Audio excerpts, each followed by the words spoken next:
What's happening, ladies and gentlemen? My name's Austin, and welcome to the One Last Hit podcast. And joining me today, Mr. Dave S. Dave, what is up, buddy? I'm excited to get into your story, man. How you doing?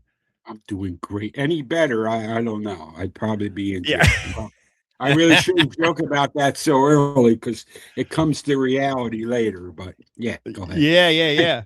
So I know you've got kind of a unique recovery story, and then we're going to chat a little bit about the unique recovery, let's say, adjacent businesses that you have. But I'm curious. Let's start from the beginning, Dave. Like, what was growing up It like, was a man? long time ago, Austin. But I could tell you this: that I knew I was different, right, from the jump. There's no doubt in my mind when I was at a young age that I didn't know that this life of addiction was ahead of me. The only thing I didn't know is that a great life would come out of the ashes of that life.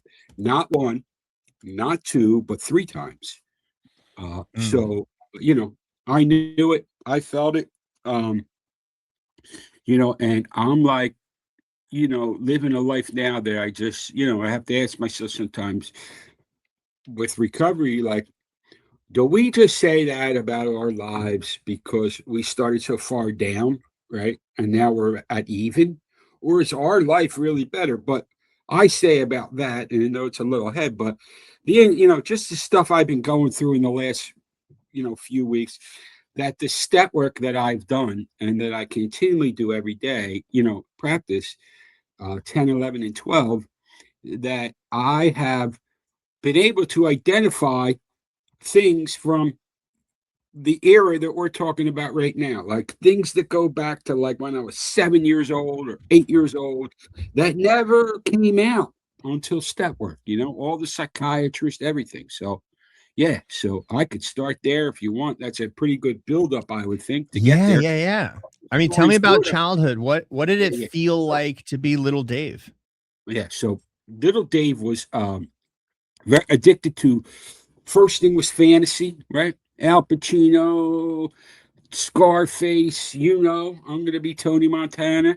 Every, I guess, kid's dream at my age, we had a pretty screwed up way. Although that was a little later, but the mafia movies, that was my thing. Music, like listening to music back then, it was record players playing the same songs time after time again. And that's been the pattern, right? When I sum up my story, I say, look, it started there and it didn't stop until I was in Mhm. recovery. So, I was bad in school, as they, back then you were good or you were bad, right? There weren't any kids in the middle. You're a good kid or a bad kid. But I noticed from a young age you could get more attention as a bad kid than you could as a good kid. Even though that attention was negative, I craved the attention, youngest of four, my brothers, older brothers, two older brothers, and an older sister. My older brother started that dealing weed back then. I know I can sound like I'm 100, but back then, dealing weed was a thing, right? You didn't go to the store, right? Thank God for that for me. But yeah, so dealing weed, loving that, watching that whole thing, pot. And when I started, my first part of the disease I acted out on it, even before dope, was gambling. Right? Hmm. I was a little kid. We were cutting school every day playing cards. Right? And the thing is, Austin, that never changed. Right? For me, that whole thing of last card, keep going, let's not stop, has been I have never escaped that. I didn't know then, but anyway, so when I smoked weed, it was cool back then. It was different. You hid in the woods, right? You laughed, you ate ice cream, and I was home because I wasn't dealing with the pain anymore, right? I wasn't dealing with the feeling different anymore. And it's funny because I was just getting into this week with with my sponsor and a friend of mine this week, and my sister's also in recovery. But that when we grew up like uh, in a middle class neighborhood, but we were the low end of the middle class. There's the low end, the high end, and the medium, and high end. We're at the low end. So back then, the defects starting to brew up, and the resentment starting to brew up that, everybody's got more than me. Because back then, I thought families were perfect. Like if you had money, right, and you like got a car at 16, I thought that your family was perfect, that everything was good. Like when later on in life, when kids started to really start to develop and all get, recovery, whatever, and found out that these kids had problems too. I was shocked. Right. So anyway, 15 years old, I OD'd the first time I was doing substances, OD'd. What were you What doing? I was What'd doing you OD back on? then, I was doing pills. I was doing Benzos back then. I was doing Quaaludes, very popular Oh back yeah. then.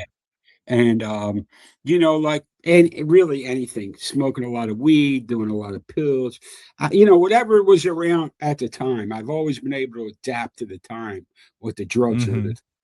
And but anyway, at 16, at 15, I OD'd. I was dead on arrival. I was 15. I remember my dad sitting up on top of me and saying, just watching his kid. Now my kids are 33 and 30, right? I can't imagine what a 15-year like what it would be like to spend in your 15-year-old. But anyway, I Mm, vowed that night to never get high again. And I probably wouldn't have been invited on this podcast if that stayed true, because it right. did. So that was my first bout, looking back too, with powerlessness, right? Don't want to get high, don't want to do it. It's bad. All right. Friday, that's Friday. Monday, that's we're back, right? Nothing changed. And that again, I keep saying it, but all those patterns that I'm telling you about, they've never changed until I was able to get into recovery. This is the backstory of not just the substance, right? I had mental health issues. I was a mess, right? And there was nowhere, my parents loved me, but they were just parents, man. They were just people like you and me are now, right? They're just Hmm. people. They only dealt with the information they got, right? They didn't have the information that like we seem to know now, right? But anyway, so at 16, I hit the rehab for the first time, 9-month program, what was called attack therapy back then. So this is 1980, right? So in 1980, they believed the theory was that we could take these kids that were drug addicts, young kids like me, and we can change them by breaking them down and building them up. And then one day they'd be able to socially drink. I only tell you that because this is 46 years later, right? And look how far it's come. Like Mm. look what we know now that we had no idea. So anyway, so I leave the rehab in 3 months. I'm like, this isn't for me. If you haven't if you act like a baby, you put a diaper on your head or you wear a diaper, like really humiliating kind of stuff that attack therapy. They don't do it anymore, luckily Wow. for That sounds yeah. incredible and terrible. Well, you can't beat yeah, right. You can't beat the dope out of an addict. Right. So anyway, so I leave that rehab, 1980. My father takes me to my first 12-step meeting, and I'm 16, right? And nobody's 16 for miles, Hmm. right? 16-year-old kids are out at the parties getting high with other kids. I'm 16, and I go with my dad, and these guys had uh, tattoos. They shot dope in their neck, which I didn't even know you could do, right? And then they also went to prison. All cool things for a 16-year-old, and they were old guys. They were like 20, right? When you're 16, 20 is a big deal, right? So It's a anyway, big so deal.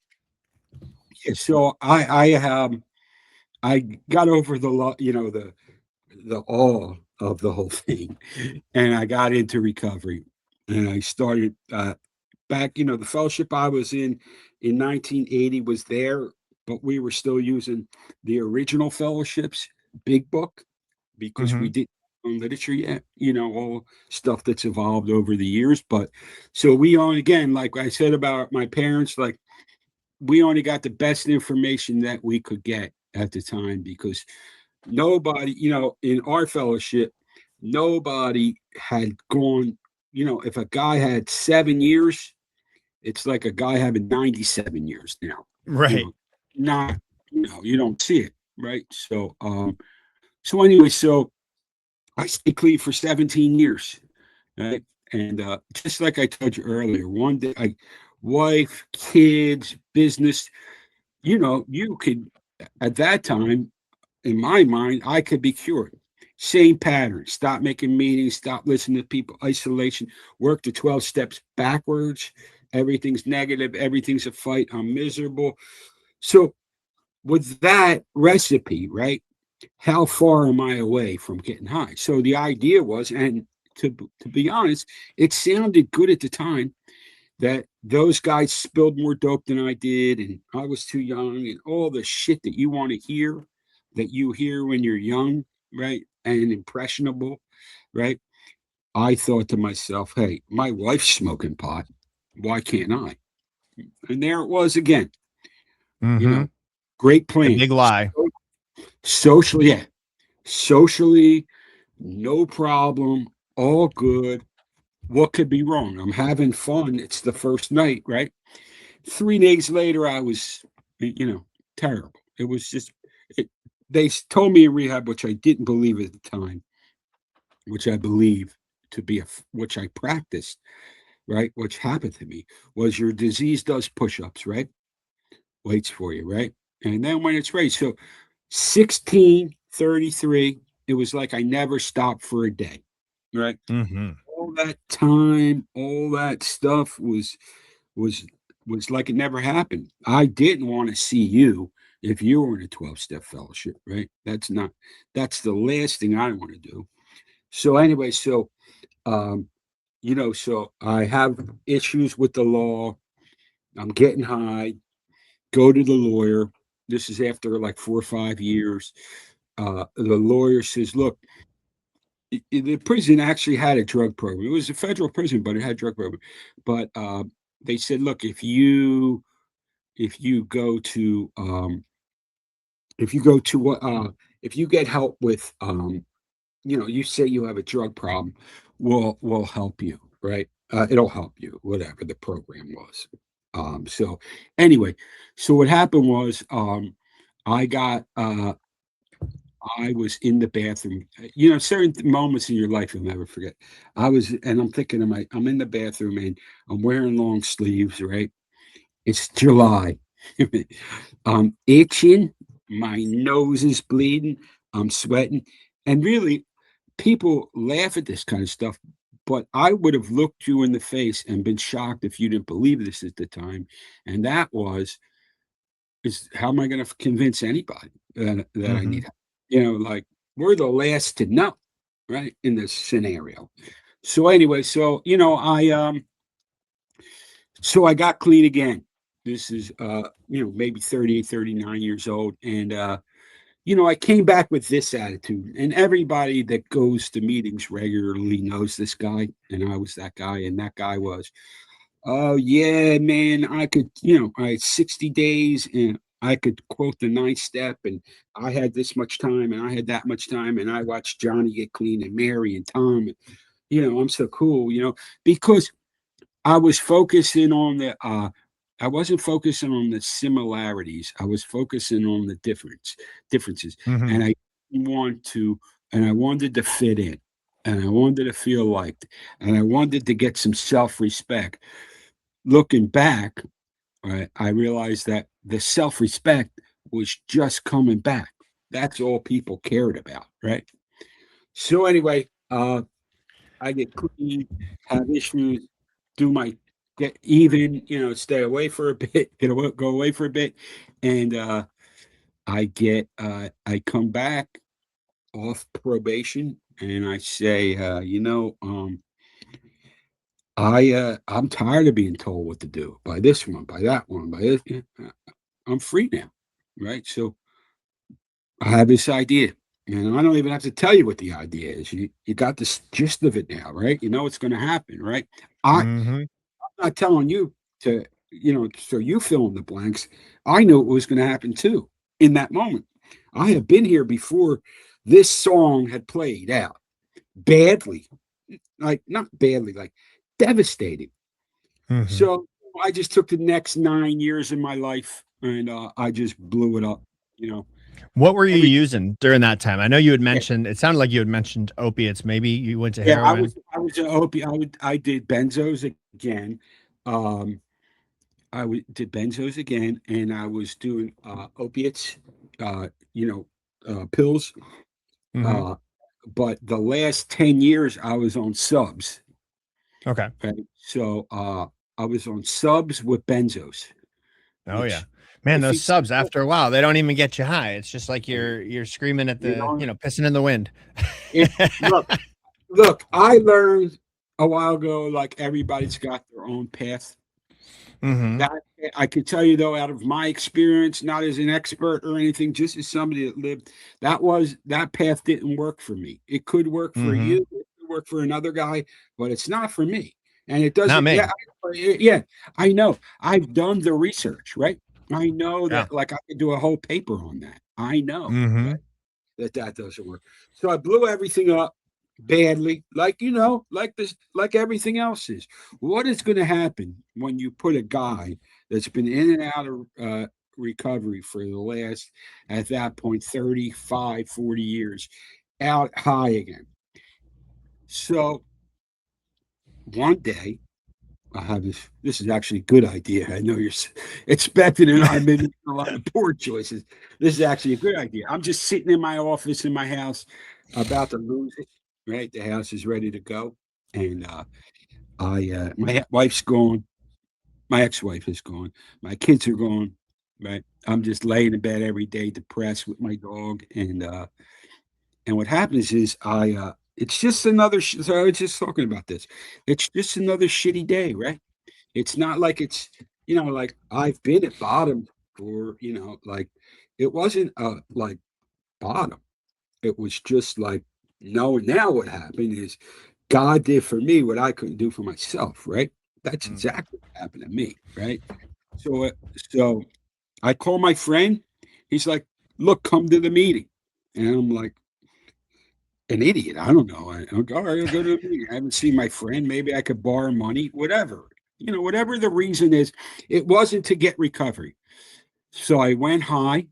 I sat in the back, and they trapped me in Mm. the all these old guys that I was friends with. I What fucking a love it when they do what a that. setup that was. Yeah, that was bad. Well, for me at the time, but anyway, so they're like, "You need to go to detox," and I'm like, "I can't go."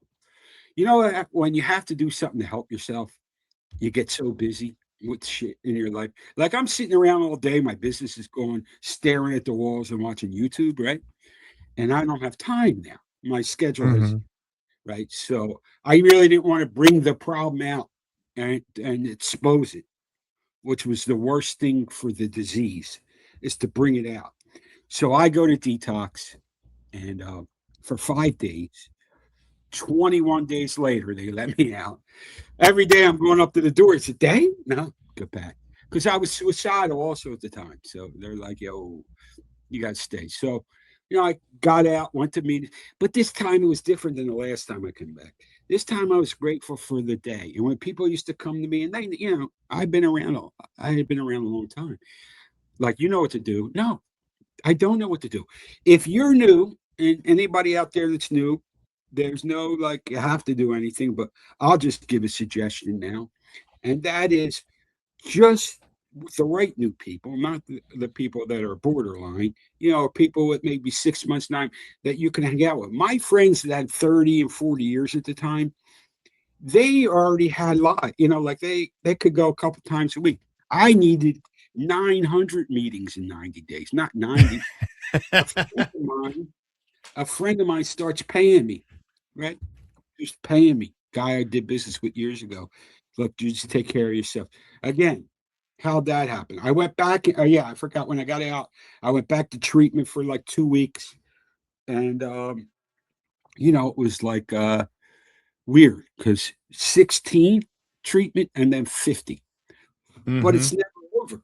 It's never over. It's only over when you're dead. And so I went in, went to treatment, got out, went to meetings, stayed clean.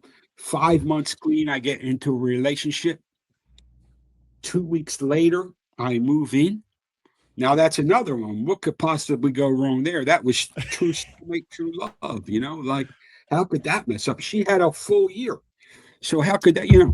At a year, she was probably perfect, but it was toxic, and that was the drug for a while. Like I use other things sometimes when I don't understand what addiction is, when I think it's just this or that, and I don't understand it's anything that makes me feel good for less than more than a minute, right? That I'll get addicted to, right? So anyway, so that was that. 2 years clean or 3 years clean. I got weight loss surgery, lost 144 pounds, did it without medications. Now, this is my other disclaimer. I don't tell people what to do. What you do is between you and your doctor and your sponsor, however you want to do it. It ain't me. I've tried to be a doctor. I've hustled doctors, but I'm not a doctor, right? That's my shtick, right? That's how I am. So anyway, I got clean, weight loss surgery, because I was 400 pounds.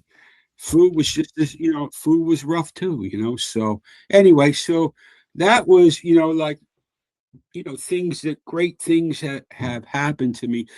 So just get into this real quick about something I started before I even did this that I don't do anymore, but it's a pretty cool thing that I was doing. So when you get clean, you're not like recruited by General Motors or they're not even, Apple and Microsoft aren't calling, right? Oh man, let me help this guy out. He's clean. It's like, I was driving Uber. That's the job, right? Right. But driving, doing all these rides and taking people, like I'm in Philadelphia. So we would take people to Kensington, right? Which is our big, like, drug place, world famous, right? And I would also take people to treatment, right? And I thought to myself, well, I'm driving here. What if somebody is sick and ODing and I don't have Narcan? What's going to happen? So I started a business called Sober Transport. So I got certified to be a certified recovery specialist here in PA. Went to the course, and I got certified to do interventions. So it was kind of like the last minute of it. So what happened was, I would go to rehabs would call me. I would go to somebody's house and I would get them. That's the hardest ride, right? Mm-hmm. From the house to the car. And it was tough in the beginning. But then I got a 5-year-old rescue dog, Henry, who's over there chewing right now, who used to come in the car with me. And then it was cake. Everybody wanted to come in the car now. Heroin Yeah. addict, on him. With meth people, I never really brought him that much. I wasn't really sure what like maybe he would be eating. I don't know what would have happened with that. It's a little straight. It's a little tough on that demographic, right? But anyway, it was great. There are articles about us in the paper, and then, if you remember, in 2000 when COVID hit, for treatment especially, there was nobody knew what to do. So it was all like uh people like, what if I brought Austin there and he has COVID, right? What's going to happen? Like, no, nobody knew. Nobody So knew. Yeah. yeah, so I shut it down. But what I started to do at that point is I started to work with admissions people, right? And I started to see how overworked they were and had no idea what that would happen for my life. Like everything else that's good that I don't think of that that the path is right for me, right? So later on, but I had hated my mother my whole life. Like everything that was wrong with me was her fault. Drugs, Mm. even though, that was the last thing she probably wanted from me. Didn't talk to her, got into step work, starting to write my A step, saying, no, can't put her down. You know that. Mhm. You know what I mean? I put her down, right? Again, miracle, right? What happens is, not the miracle, she got really sick, but I'm out of work or doing something like part time, whatever, and she's real sick. And for the last 4 years, I was with her, a few times. To be able to overcome that hatred is, like that resentment. And the problem was me, like just like relationships, two women don't know each other, never met, complain about the same things. The common denominator is me, as much as I don't want to believe it. But anyway, so Mhm. back to my mother, so I was able to find the love for my mother that I never knew I could do, that I thought I would die with hate. You know what I mean? I never thought that could happen. But again, God for me, doing what I can't do for myself. So my, what I had learned then, just quickly about step work is we write on the eighth step, right? And we hope that and we hard as it is, it says it in my literature, to not think about the ninth step, right? But nobody, I think that's the hardest thing in the step. Not think about, oh my God, no way. So anyway, so I go in and I go to my so it just happened. The world, the universe came together and here we are, right? She passed. I was with her the day she passed, you know. Wow. Yeah. It's just a gift of recovery, man. You know what I mean? I would love to come on here and say how many great things I did. But you know what? These things happened to me because I showed up and I made a decision 12 and a half years ago to stay alive, to live, even though that wasn't the plan either. Right. So even with my worst ideas, if you do the right thing, it works out. Man, oh man. As you're talking, I'm just thinking, man, I see God all over your story, bro. All Yeah. sorts, and it's so relatable on so many levels to me. I didn't have 17, I had 7 years, but married, kids, business, Yeah. Yeah. the gifts that I say sobriety, what fellowship I'm in. Yeah. The gifts that sobriety gave me took me away from the thing that gave me sobriety, right? And I stopped being honest. I stopped connecting, stopped calling my sponsor, hired a Yeah. bunch of my sponsees to work Yeah. for me, which, Yeah. Yeah. you That's know, always. all that shit. And dude, man, I crashed and burnt. And just like you said, right? I first got sober when I was 22, and this relapse happened when I was 31. A good night at 22 was maybe like $200, right? Crack was my thing. I smoked a lot of Yeah. crack. Yeah. Yeah. Yeah. But at 31, I had resources now. Boy, I was gonna go burn my life to the ground in the way I Yeah. always dreamed What a of it, pleasure. right? Yeah. What a pleasure. Yeah. A Yeah. lifelong bucket list kind of item at a young age, right? You finally get to live a dream, right? So Holy anyway, shit. so yeah, so I did a lot of things. I mean, this is another thing in the fellowship I'm in. I don't know about other fellowships we didn't know about in the early days that we know about now, and that is mental illness, right? That Mhm. I truly believe that I have, my dad was bipolar, right? So I believe that, like, that I am bipolar. Well, I don't believe it. I know I am bipolar, right? And the fact is that the drugs was just a relief, right? That was the Mhm. time that I didn't have to feel really bad or really, like I wasn't high manic, I was self-medicating myself to feel better at, in a battle that I could not win, like impossible, right? So yeah, so 10 years, I had a really bad point. I was really sick, couldn't get out of bed, and I keep shouting at my dog, but like it was my dog at that point. I bought kids and everything. It wasn't like about them because again, my reality was dark. But I could tell you the key one beyond medication, right? The dog. The other key to it was my network of people. It's a big network now of people. Well, you know what? Not huge. I have a lot of friends, but a bunch of guys, a few guys I'm really close with. I kept them, and like I said, my sister, she's in um, recovery too. So I was able to talk to them, and I forced myself. I mean, I'm talking about forced myself to go to 3 meetings a week. if I didn't leave the house to do anything, it would be 3 meetings a week, and that was it. And I wasn't good, I wasn't good. And I sat in the back, I didn't share. And you could tell how shy I am now, right? I didn't do anything, but it was the love of the fellowship again, right? And recently on my journey, I have started to get back into my religion with, like I always tell everybody, I don't get it twisted, right? I'm here, I'm an addict. The 12-step fellowship is my base for life. But in my 11th step, it talks about improving my conscious contact with my God.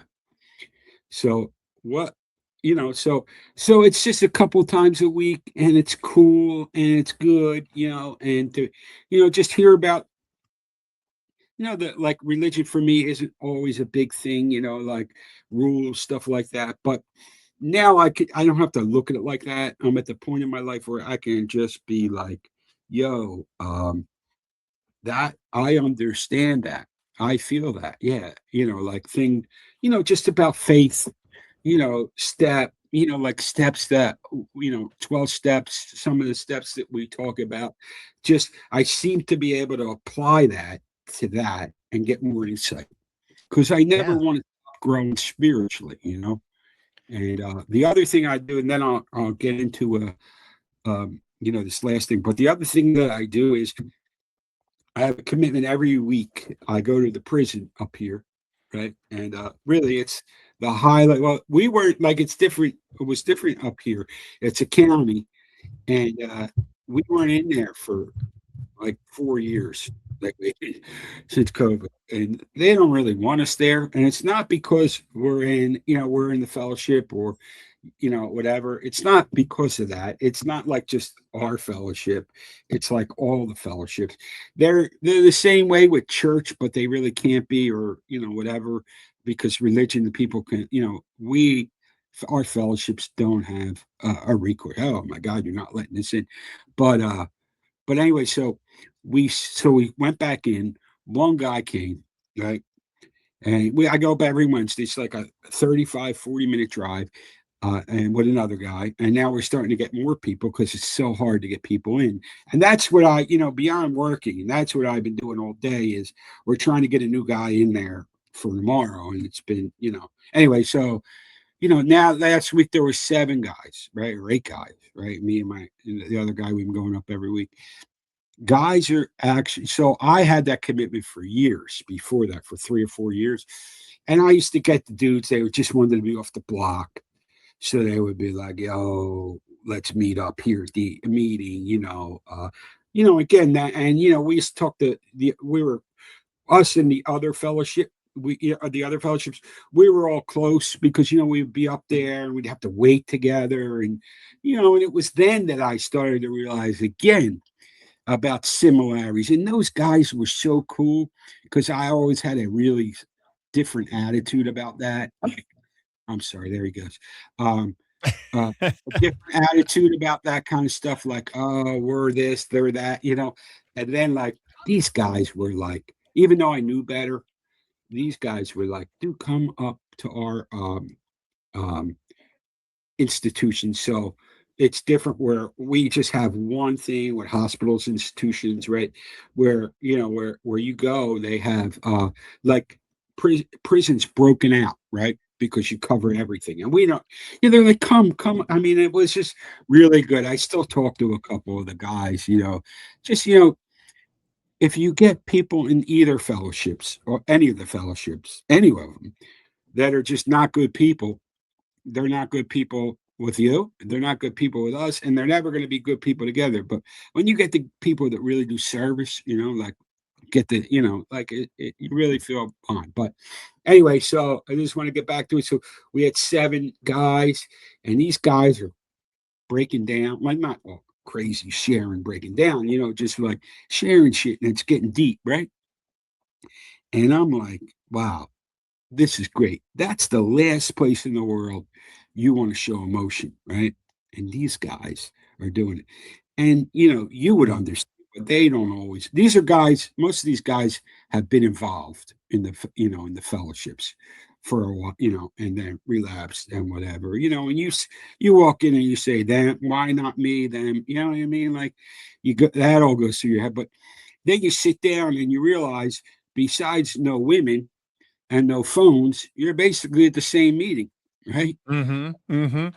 And everybody's heavy duty, and it's a beautiful thing, for people Wow.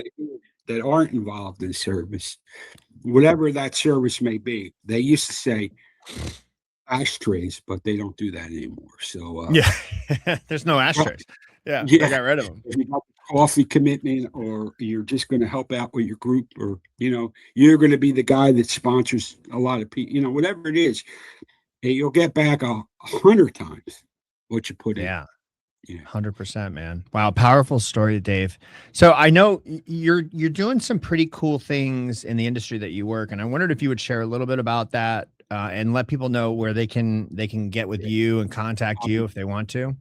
I'll be glad to do that. Yeah. So first thing I'll say, which I say on every podcast, and I've done a bunch of podcasts already, and I say it on every podcast, and this is, for you, I'm sure you say it at the end too, but I'll jump ahead of you here. If you're looking for any kind of help, right? Call your friend, call a priest, call a rabbi, call the treatment center, call Austin, whatever you have to do, there's hope for you, because there was hope for me, and I was hopeless.